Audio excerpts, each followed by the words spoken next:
नमस्कार, टीवी 9 राजस्थान में आप सभी का स्वागत है। और सबसे पहले सुनिए ये दो बयान जो सबसे ज्यादा चर्चा का विषय बने हुए हैं।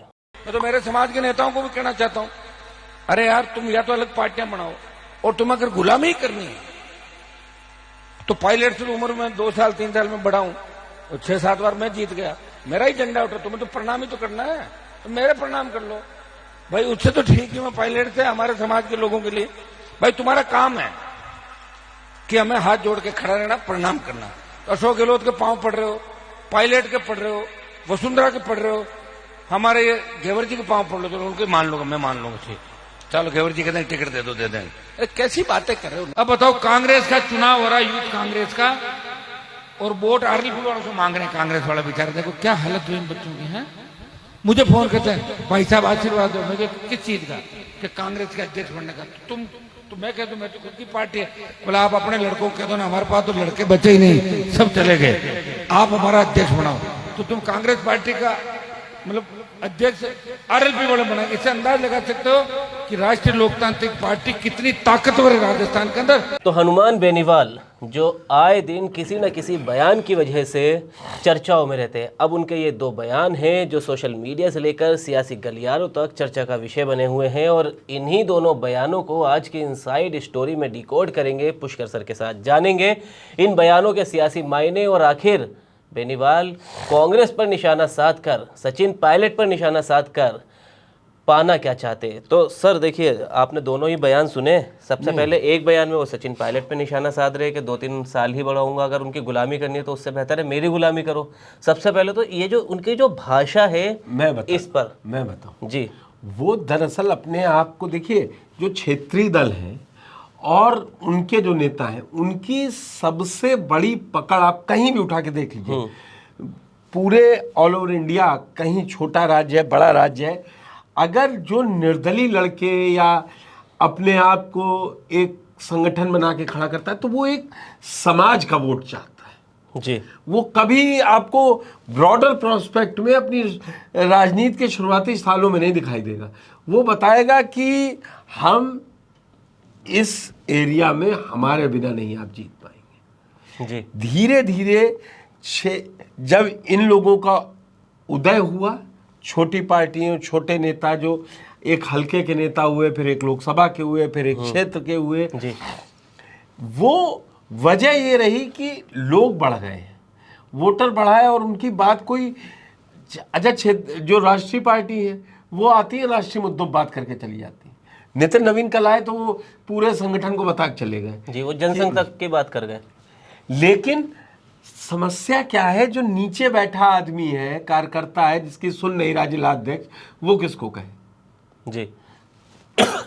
ऐसे में इन नेताओं का उदय होता है जो कहते हैं कि बताओ तुम्हारा क्या, थाने चलना, मैं चल रहा हूं। वो कोई प्रोसेस नहीं फॉलो होती है वहां। फिर लेकिन जब ये हनुमान बेनीवाल जैसे नेता बन जाते हैं तो इनको पता है कि इनको गाली दे के ही ये अपना प्रचार पा सकते हैं।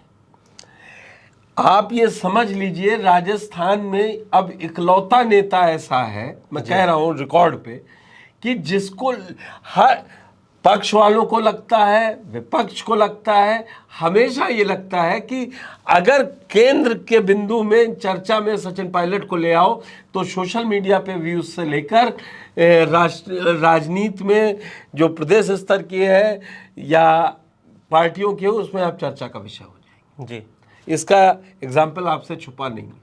बिल्कुल नहीं सर, लेकिन मैं देखिए एक भाषा की बात करना चाहता हूँ। आपको याद होगा उसी पे आ रहा हूँ। भजन लाल को वो क्या कह रहे थे, ये एक बात अब देखिए, आप 28 में चुनाव है जी, और 26 में चुनाव होने नहीं जा रहे हैं जी, पंचायत के, तो अब नेता चर्चा में कैसे बना रहे। वो अभी ये कहें अगर मुख्यमंत्री को गाली ना दें, प्रतिपक्ष के नेताओं को गाली ना दें, पार्टी को गाली ना दें, तो उनकी कौन सुनेगा।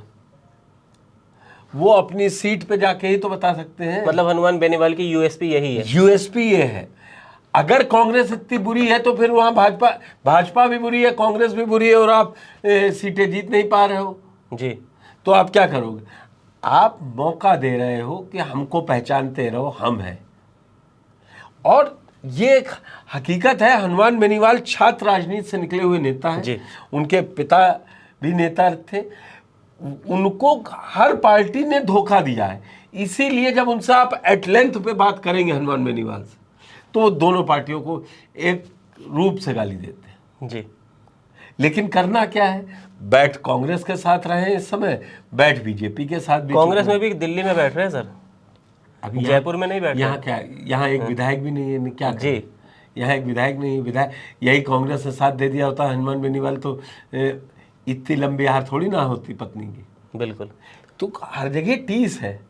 वो राजनीति में आदमी अपनी टीस तो किरोड़ीलाल मीणा को भी है ना। बिल्कुल। अब वो क्या करें, भाई चुनाव टिकट दिलवाया, हार गए। तो जब आप लोकतंत्र, एक अखिल याद रखिए, लोकतंत्र में जब आप चुन के आने वाली राजनीति करते हैं, आप ड्राइंग रूम पॉलिटिक्स कीजिए, आप रणनीति बनाइए, आप थिंक टैंक है, आपको पार्टी, आपकी पार्टी राष्ट्रीय पार्टी में रही है, आपको राज्यसभा भेज देगी या संगठन में बड़े काम दे देगी और वहाँ आप 10 साल काम करके आए तो आपकी एक पहचान है। जी। लेकिन जनता से जब आप चुन के आने वाली राजनीति करते हैं तो उसमें आपको जनता के बीच बने रहना है। जी। अब एक बात और समझाइए सर, देखिए विधायक शून्य राजस्थान में, सांसद खुद एकमात्र।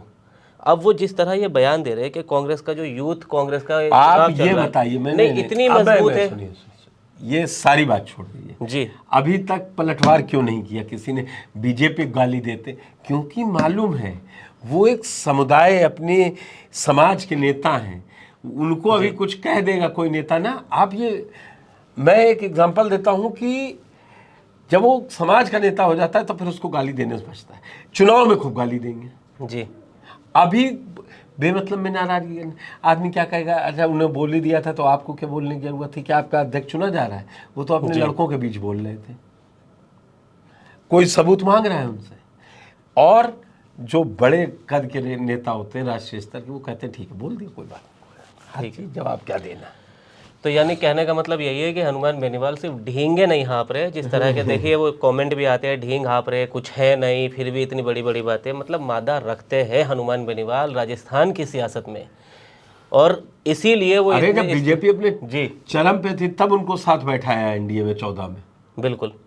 तो अब देखिए एक बार आपको यूथ कांग्रेस के चुनाव के बारे में बताते चले कि यूथ कांग्रेस के चुनाव हो रहा है, डिजिटल तरीके से हो रहा है, जिसमें 20 उम्मीदवार मैदान में, और ये करीब 12 साल बाद ऐसा होगा जब अनिल चोपड़ा और अभिषेक चौधरी आमने सामने 12 साल बाद होंगे। अब देखिए उस चुनाव का भी क्या असर होगा, सब आपको टीवी 9 राजस्थान पर बताते रहेंगे। लेकिन हनुमान बेनीवाल के इस तरह के बयान पर आपकी क्या राय है? आप अपनी राय कमेंट बॉक्स में ज़रूर बताइए, वीडियो को लाइक कीजिए, शेयर कीजिए, और इनसाइड स्टोरी पर आपकी क्या राय है वो भी ज़रूर कमेंट में बताइए।